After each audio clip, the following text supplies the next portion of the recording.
வணக்கம். இது தமிழ்வினின் பிரதான செய்திகளுடன் நான் லக்ஷனா யாதவன். முதலில் தலைப்புச் செய்திகள். கொலை கலாச்சாரத்துக்கு உடனே முடிவு கட்டுங்கள், அரசாங்கத்திடம் சஜித் வலியுறுத்து. இனிய பாரதியின் முக்கிய சகா ஒருவர் கொழும்பில் கைது. ராணுவ புலனாய்வு படையணியின் புதிய படைத்தளபதி நியமனம். யாழ் மாவட்ட அரசு அதிபருடன் ஸ்ரீதரன் எம்பி சந்திப்பு. செம்மணிக்கு நீதி கோரி மட்டக்களப்பில் போராட்டம். மீண்டும் ஒரு கொள்ளை நோய். சீனாவில் பரவும் வைரஸ் தொற்றால் அச்சம். அரசு அதிகாரிகளுக்கு பிரதமர் விடுத்துள்ள எச்சரிக்கை. துன்புறுத்தலுக்கு உள்ளான பெண் நாடாளுமன்ற அதிகாரியிடம் வாக்குமூல பதிவு. பயிர்களை பாதுகாக்க விவசாயிகளுக்கு துப்பாக்கிகள் திருகோணமலையில் வழங்கி வைப்பு. வவுனியாவில் யானை தாக்கிய முதியவர் படுகாயம். தொடர்பென விரிவான செய்திகள்.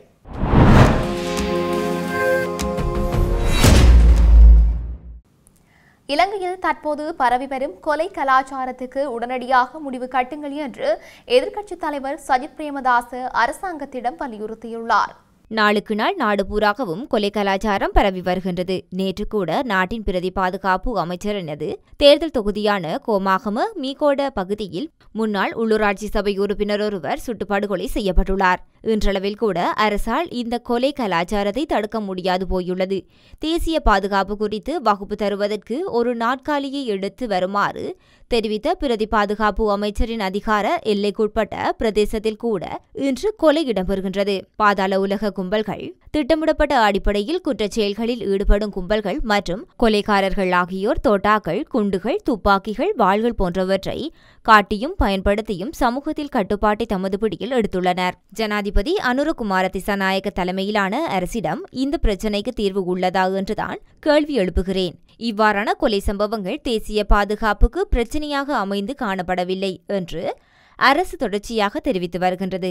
நாட்டில் மக்கள் இறந்து கொண்டிருந்தால் அது தேசிய பாதுகாப்புசார் பிரச்சினைகளில் ஒன்றாகும்.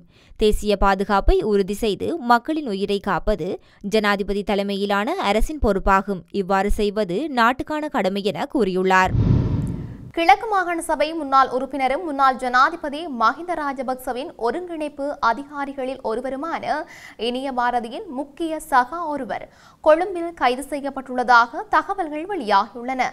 கடந்த காலங்களில் இடம்பெற்ற பல்வேறு படுகொலைகள், கடத்தல்கள் மற்றும் கப்பம் கோரல் சம்பவங்கள் தொடர்பாக இனிய பாரதி என்று அழைக்கப்படும் கந்தையா புஷ்பராஜா தற்போதைக்கு குற்றப்புலனாய்வு துறையினரால் தடுத்து வைக்கப்பட்டு விசாரணைக்கு உட்படுத்தப்பட்டுள்ளார். இந்நிலையில் இனிய பாரதி வழங்கிய தகவலின் அடிப்படையில் அவரது முக்கிய சகா ஒருவர் கொழும்பில் வைத்து கைது செய்யப்பட்டுள்ளதாக தெரியவந்துள்ளது. கைது செய்யப்பட்டுள்ள நபர் இனிய பாரதி மேற்கொண்ட படுகொலைகளின் துப்பாக்கிதாரியாக இருந்துள்ளதுடன் பல்வேறு துப்பாக்கி சூடுகள் சம்பவங்களுடன் தொடர்புடையவர் என்று தெரியப்படுகின்றது. குற்றப்புலனாய்வு துறையினர் மேலதிக விசாரணைகளை மேற்கொண்டு வருகின்றனர். ராணுவ புலனாய்வு படையணியின் புதிய கட்டளை தளபதியாக சிரேஷ்ட ராணுவ அதிகாரி DN மஜித் பொறுப்பேற்றுக் கொண்டுள்ளார். இவர் ராணுவத்தின் ரணசேவா பதக்கம், உத்தம சேவா பதக்கம் உள்ளிட்ட பல்வேறு பதக்கங்களை பெற்றுக்கொண்ட ஒரு அதிகாரியாவார். அத்துடன் கடந்த 2022ஆம் ஆண்டு தொடக்கம் அப்போதைக்கு பிரிகேடியர் தரத்தில் இருந்த இவர் ராணுவத்தின் உளவியல் செயற்பாட்டு பிரிவின் பணிப்பாளராக கடமையாற்றியிருந்தார். இந்த நிலையில் ராணுவத்தின் புதிய புலனாய்வு பணிப்பாளராக நியமிக்கப்பட்ட மேஜர் ஜெனரல் ஜமீத் கடந்த 6ஆம் தேதி தனது கடமைகளை பொறுப்பேற்றுக் கொண்டுள்ளார். இலங்கை தமிழரசுக் கட்சியின் நாடாளுமன்ற உறுப்பினர் சிவஞானம் ஸ்ரீதரன் யாழ்ப்பாண மாவட்ட அரசு அதிபர் மருதலிங்கம் பிரதீபனை சந்தித்து கலந்துரையாடியுள்ளார். குறித்த கலந்துரையாடலானது நேற்று காலை 9 மணியளவில் யாழ் மாவட்ட அரசு அதிபர் அலுவலகத்தில் நடைபெற்றது. இதன்போது பன்முகப்படுத்தப்பட்ட வரவு செலவு திட்டம், நெடுந்தீவு வீதி புனரமைப்பு மற்றும் சுற்றுலா அபிவிருத்தி, மாவட்ட அபிவிருத்தி மற்றும் குறிக்கட்டுவான் இறங்குதுறை அபிவிருத்தி தொடர்பான விவரங்களை அரசு அதிபரிடம் ஸ்ரீதரன் கேட்டறிந்து கொண்டார். மட்டக்களப்பு நகரில் இலங்கை தமிழரசுக் கட்சியின் மட்டக்களப்பு மாவட்ட கிளையின் ஏற்பாட்டில் நீதி கோரிய கவனஈர்ப்பு போராட்டம் ஒன்று இன்றைய தினம் காலை முன்னெடுக்கப்பட்டது. செம்மணி முல்லைத்தீவு சம்பவங்களுக்கு நீதி கோரியும் தமிழ் மக்களுக்கு எதிராக முன்னெடுக்கப்படும் சட்டவிரோத செயற்பாடுகளுக்கு நீதி கோரியும் மட்டக்களப்பு காந்தி பூங்காவில் உள்ள படுகொலை செய்யப்பட்ட ஊடகவியலாளர்கள் நினைவிடத்தில் முன்பாக இந்த போராட்டம் முன்னெடுக்கப்பட்டது. தமிழரசுக் கட்சியின் மட்டக்களப்பு மாவட்ட கிளையின் தலைவரும் நாடாளுமன்ற உறுப்பினருமான சாணக்கியன் தலைமையில் இந்த போராட்டமானது முன்னெடுக்கப்பட்டுள்ளது. இதில் மாவட்ட நாடாளுமன்ற உறுப்பினர்களான ஸ்ரீநேசன், ஸ்ரீநாத் ஆகியோரும், மட்டக்களப்பு மாநகர சபையின் முதல்வர் சிவபாக்கியநாதன், பிரதி முதல்வர் தினேஷ், தவிசாளர்கள், மாநகர சபை உறுப்பினர்கள், பிரதேச சபை உறுப்பினர்கள், முன்னாள் மாநகர சபை முதல்வர் சரவணபவன், தமிழீழ விடுதலை புலி இயக்கத்தின் சிரேஷ்ட உறுப்பினர் பிரசன்னா இந்திரகுமார் உட்பட பெருமளவானோர் கலந்து கொண்டனர். இதன்போது சர்வதேச விசாரணை வேண்டும், இராணுவமே வெளியேறு, சத்துருக்கொண்டான் படுகொலைக்கு நீதி வேண்டும், சர்வதேசமே எங்களுக்கு நீதியை பெற்றுத்தா, தமிழர் தாயகம் தமிழர்களுடையது, செம்மணி படுகொலைக்கு சர்வதேச நீதி வேண்டும், முல்லைத்தீவு இளைஞர் படுகொலைக்கு நீதி வேண்டும் போன்ற பல்வேறு கோஷங்கள் இதன்போது எழுப்பப்பட்டன. பலத்த பாதுகாப்பு. இதேவேளை இன்று மட்டக்களப்பு மாவட்ட அபிவிருத்தி குழு கூட்டம் பொதுமக்கள் பாதுகாப்பு அமைச்சர் ஆனந்த விஜயபால தலைமையில் பாதுகாப்பு தொடர்பாக இடம்பெற்று வருகின்றது. இந்நிலையில் பாதுகாப்பு அமைச்சரின் மட்டக்களப்பு விஜயத்தின் காரணமாக மட்டக்களப்பு நகர்பகுதி மற்றும் காந்திபூங்கா அபிவிருத்தி குழு கூட்டம் இடம்பெறும் பழைய கச்சேரி ஆகிய பிரதேசங்களில் விசேட அதிரடிப்படை மற்றும் போலீசார் குவிக்கப்பட்டுள்ளனர். முக்கிய சந்திகளில் பலத்த பாதுகாப்பு நடவடிக்கை முன்னெடுக்கப்பட்டுள்ளது. அதேவேளை பலத்த பாதுகாப்பு மத்தியில் நீதி கோரி போராட்டம் முன்னெடுக்கப்பட்டும் வருகின்றது. சீனாவில் பரவி வரும் வைரஸ் தொற்று ஒன்று மீண்டும் ஒரு கொள்ளை நோய் பரவுகின்றதோ என்ற அச்சத்தை உருவாக்கியுள்ளது. சீனாவில் சுமார் 10,000 பேருக்கு சிக்கன்குனியா என்னும் வைரஸ் தொற்றால் பாதிக்கப்பட்டிருக்கின்றார்கள். கொசுக்கள் மூலம் பரவும் இந்த சிக்கன்குனியா வைரஸ் தொற்று காய்ச்சல், தலைவலி, தசைவலி, மூட்டுவீக்கம் மற்றும் தோல் அரிப்பை ஏற்படுத்தும். குழந்தைகள், முதியவர்கள் மற்றும் ஏற்கனவே வேறு உடல் உபாதைகளால் அவதியுறுவோருக்கு இந்த சிக்கன்குனியா வைரஸ் தொற்று ஏற்படுமானால் அது அவர்களுக்கு ஆபத்தாக முடியலாம். அமெரிக்கா நோய் தடுப்பு மையம் இந்த சிக்கன்குனியா வைரஸ் தொற்றுக்கு சிகிச்சை அளிக்க மருந்துகள் எதுவும் இல்லை என்கின்றது. சிக்கன்குனியா பரவலை தடுக்க சுகாதாரத்துறை அதிகாரிகள் கொசுவலை விநியோகம் மற்றும் மருந்து தெளித்தல் போன்ற முன்னெச்சரிக்கை நடவடிக்கைகளில் ஈடுபட்டு வருகின்றனர். ட்ரோன்கள் மூலம் கொசுக்கள் உற்பத்தியாகும் இடங்களை தேடி வரும் அதிகாரிகள் வீடுகள் முன் தண்ணீர் தேங்குவதை தடுக்க நடவடிக்கை எடுக்காத மக்களுக்கு அபராதம் விதிக்க இருப்பதாக எச்சரித்துள்ளனர். அரசு அதிகாரிகள் தகவல்களை வழங்கும் போது பொறுப்புணர்வுடன் வழங்க வேண்டும் என்று பிரதமர் ஹரணி அமரசூரிய தெரிவித்துள்ளார்.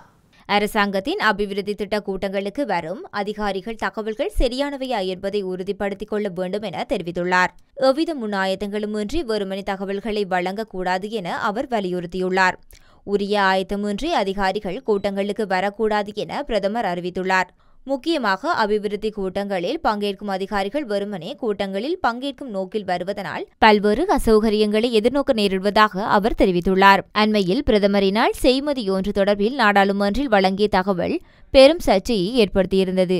முன்னாள் ஜனாதிபதி மஹிந்த ராஜபக்சவின் இளைய புதல்வர் ரோஹித ராஜபக்சவின் மேற்பார்வையில் விண்ணுக்கு ஏவப்பட்டதாக கூறப்படும் சுப்ரீம் ஜெட் எனும் செய்மதி தொடர்பில் ஹரணி அமரசூரிய தகவல் வழங்கியிருந்தார். இந்த தகவல்கள் ஆளும் தரப்பிலும் எதிர்க்கட்சிகள் மத்தியிலும் பெரும் வாத பிரதிவாதங்களை ஏற்படுத்தியிருந்தது. நாடாளுமன்ற தகவல் அமைப்புகள் மற்றும் முகாமைத்துவ துறையில் பணிபுரியும் சில பெண் அதிகாரிகள் மீதான துன்புறுத்தல் மற்றும் தாக்குதல் குற்றச்சாட்டுகளை விசாரிக்க நியமிக்கப்பட்ட சிறப்பு குழு தனது விசாரணையை தொடங்கியுள்ளதாக தகவல்கள் வெளியாகியுள்ளது. ஓய்வு பெற்ற உயர்நீதிமன்ற நீதிபதி சுஜாதா அழகப்பெரும தலைமையிலான குழு அதன் முதல்கட்ட திங்கட்கிழமை முறைப்பாடு அளித்த அதிகாரியிடமிருந்து வாக்குமூலங்களை பதிவு செய்தது. அன்றைய தினம் குறித்து அதிகாரியிடம் 5 மணி நேரத்திற்கு மேலாக விசாரிக்கப்பட்டு அவரது வாக்குமூலங்கள் பதிவு செய்யப்பட்டதாக தெரிவிக்கப்படுகின்றது. மேலும் சுமார் 17 ஆண்டுகளாக அவர் அனுபவித்ததாக கூறப்படும் துன்புறுத்தல்கள் தொடர்பான பல ஆதாரங்களை அவர் குழுவிடம் சமர்ப்பித்துள்ளதாக கூறப்படுகின்றது. விசாரணை குழு அந்த அதிகாரியை மேலும் விசாரிப்பதற்கு 25ஆம் தேதி மீண்டும் கூட உள்ளதாக அறிவித்துள்ளது. அந்த கட்டத்திற்கு பிறகு இந்த துன்புறுத்தல் செயற்பாடுகளில் ஈடுபட்டதாக குற்றம் சாட்டப்பட்ட 4 அதிகாரிகளிடமிருந்து வாக்குமூலங்களை பதிவு செய்ய திட்டமிட்டுள்ளதாக நாடாளுமன்ற வட்டாரங்கள் தெரிவிக்கின்றன. இதுகுறித்து பல நாட்கள் விசாரணைகளை நடத்திய பிறகு ஓய்வு பெற்ற நீதிபதி சுஜாதா தனது இறுதி அறிக்கையை சபாநாயகரிடம் சமர்ப்பிக்க உள்ளமை குறிப்பிடத்தக்கது. திருகோணமலை மாவட்டத்தில் அறுவடை காலத்தில் காட்டு விலங்குகளிடமிருந்து பயிர்களை பாதுகாப்பதற்காக காற்றழுத்த துப்பாக்கிகள் வழங்கி வைக்கப்பட்டன. இதற்கான நிகழ்வும் துப்பாக்கியை இயக்குவது தொடர்பான பயிற்சியும் நேற்று மாவட்ட செயலகத்தில் நடைபெற்றன. ஒருங்கிணைப்பு குழுவின் தலைவரும் வெளிவிவகார வெளிநாட்டு வேலைவாய்ப்பு பிரதி அமைச்சருமாகிய அருண் ஹேமச்சந்திர மற்றும் மாவட்ட அரசு அதிபர் WGM ஹேமந்தகுமார் ஆகியோரின் தலைமையில் மாவட்ட செயலகத்தில் இந்த நிகழ்வு நடைபெற்றது. இதன்போது 2025ஆம் ஆண்டின் பன்முகப்படுத்தப்பட்ட வரவு செலவு திட்டத்தின் கீழ் ஒதுக்கீடு செய்யப்பட்ட நிதியின் மூலம் கொள்வனவு செய்யப்பட்ட துப்பாக்கிகள் காட்டு விலங்குகளின் அச்சுறுத்தல் உள்ள 6 பிரதேச செயலக பிரிவில் உள்ள விவசாய சங்கங்களுக்கு வழங்கி வைக்கப்பட்டுள்ளது. பட்டினமும் சூழலும் குச்சுவெளி, தம்பலகாமம், கோமரங்கடவல, செருவில மற்றும் மூதூர் ஆகிய பிரதேச செயலகங்களுக்கு 153 காற்றழுத்த துப்பாக்கிகள் வழங்கப்பட்டுள்ளது. மேலும் துப்பாக்கிகளை இயக்குவது குறித்து பயிற்சியும் பிரதேச செயலகங்களில் தெரிவு செய்யப்பட்ட அதிகாரிகளுக்கு வழங்கப்பட்டுள்ளது. வவுனியா சின்னடம்பனில் யானை தாக்கியதில் முதியவர் ஒருவர் படுகாயமடைந்த நிலையில் கிளிநொச்சி வைத்தியசாலையில் அனுமதிக்கப்பட்டுள்ளார். சம்பவத்தில் பெரியமடு நெடுங்கணியைச் சேர்ந்த 61 வயதுடைய நாகேசன் தெய்வேந்திரன் என்பவரே படுகாயம் அடைந்துள்ளார். குறித்த நபர் நேற்றைய தினம் இரவு தொழில் நிமித்தமாக தனது துவிச்சக்கர வண்டியில் சின்ன படம்பன் வீதியினூடாக பயணித்த வேளையிலே யானை தாக்குதலுக்கு உள்ளாகியுள்ளார். செய்திகள் நிறைவாக மீண்டும் தலைப்புச் செய்திகள். கொலை கலாச்சாரத்துக்கு உடனே முடிவு கட்டுங்கள், அரசாங்கத்திடம் சஜித் வலியுறுத்து. இனிய பாரதியின் முக்கிய சகா ஒருவர் கொழும்பில் கைது. ராணுவ புலனாய்வு படையணியின் புதிய படைத்தளபதி நியமனம். யாழ் மாவட்ட அரசு அதிபருடன் ஸ்ரீதரன் எம்பி சந்திப்பு. செம்மணிக்கு நீதி கோரி மட்டக்களப்பில் போராட்டம். மீண்டும் ஒரு கொள்ளை நோய். சீனாவில் பரவும் வைரஸ் தொற்றால் அச்சம். அரசு அதிகாரிகளுக்கு பிரதமர் விடுத்துள்ள எச்சரிக்கை. துன்புறுத்தலுக்கு உள்ளான பெண் நாடாளுமன்ற அதிகாரியிடம் வாக்குமூல பதிவு. பயிர்களை பாதுகாக்க விவசாயிகள் துப்பாக்கிகள் திருகோணமலையில் வழங்கி வைப்பு. வவுனியாவில் யானை தாக்கிய முதியவர் படுகாயம். இத்துடன் தமிழ்வினின் பிரதான செய்திகள் நிறைவு பெற்றன. செய்திகளை உடனுக்குடன் அறிந்து கொள்ள தமிழ்வின் என்ற நமது யூடியூப் பக்கத்தினூடாக இணைந்திருங்கள். வணக்கம்.